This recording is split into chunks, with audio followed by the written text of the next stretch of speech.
Hi, I'm Alan MacDonald, the Managing Director of Human Scale for the Middle East and North Africa. Human Scale is not a furniture manufacturer. We are an ergonomics tools provider. So everything that we do is designed to increase comfort and maximize productivity in the workplace. There are 5 key parts to an ergonomic workstation. The first, and what some consider the most important, is the task chair. Research has shown that only 2% of all users actually know how to adjust their chair. So ideally, you'll have a chair that doesn't need any adjustments. When you sit down, the mechanism does everything for you. There's no thought. The second part of an ergonomic workstation is the keyboard tray.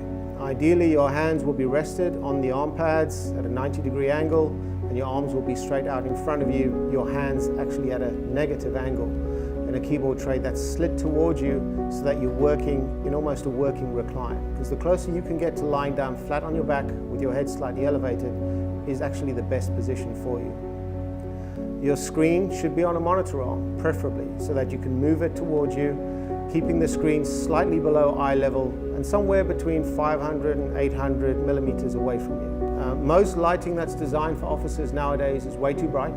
It was designed back in the 80s and is really for paperwork. Whereas nowadays, because people of different ages have different strengths in their eyes, and I will see things a lot darker than someone younger than me, ideally you'll have dual lighting, which means lower ambient lighting, but a task light that you'll be able to personalize, move up or down so that you have just amount of light to look at the papers and read what you're working on document-wise. The screen that you're working on will generally give enough light to work in almost near darkness.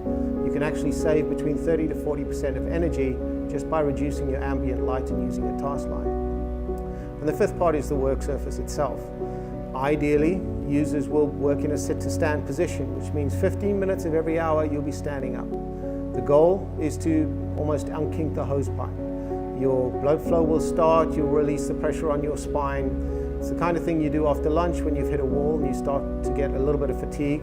Instead of having a cup of coffee, if you have the ability to stand up, it makes things a lot better.